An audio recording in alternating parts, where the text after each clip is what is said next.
Hey, Marshall Ramsey here, editor-at-large and editorial cartoonist for Mississippi Today. I've been a cartoonist in Mississippi for 28 years. I've drawn over 7,000 cartoons. And I tell you what, I want to give you a little sneak peek inside of my process about how I come up with my cartoons.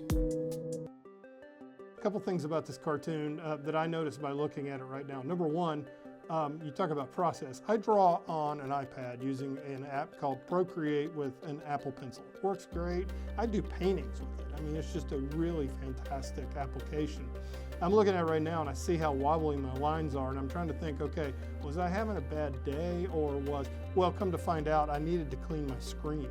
And once I cleaned my screen, my lines have gotten back good again. So anyway, I apologize for the artwork on this one, but the other is too, in Mississippi, and this is the first place I've ever lived that's had a grocery tax that's high, or actually had a grocery tax. So it's, you know, you think about 7% of your grocery budget is going in the mouth of a big purple monster. So that was why I used a big purple monster to represent the monster that is eating the food that could go in your kid's mouth. Boy, I tell you what, like I said on the last PERS cartoon I did, you start talking to state employees and they're going to be telling you all about PERS, because that's something they got their eyes on. I thought this was a great metaphor. You know, obviously you've got the guard dog, the board, looking after the chicken coop, and the chickens are on the golden egg. I mean, just all kinds of simple if you're looking for a metaphor as a cartoonist. It worked great. And of course I had the Senate as the fox, because, you know, they're going to guard the hen house now, or at least put their friends in charge of that. And at the end of the day, you know, that was the promise. Oh, we're going to take away your teeth, which is their power, and we're going to give you some money to make sure that PERS doesn't go away. So anyway, this was a cartoon that I felt like really worked on so many different levels, and I was happy with it.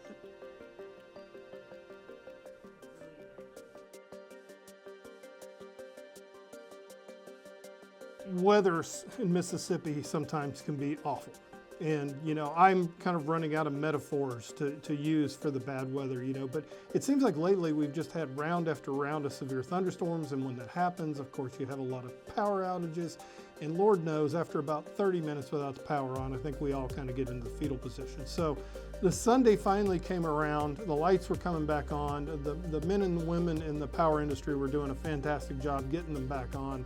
So in a way, this was just for me to be able to do a cartoon giving a nod of approval to the power industry for what a great job what the linemen did to get the power back on. So I just wanted to say thank you, and I figured it was a religious moment, and let there be light.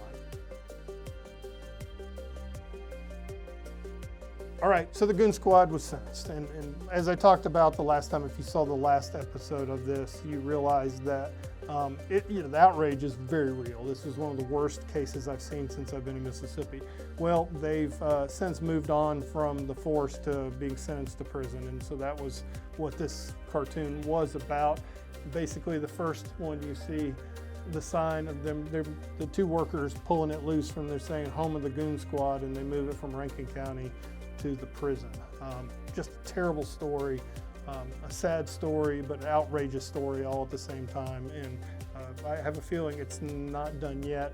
And kudos to our team for their great coverage on that as well.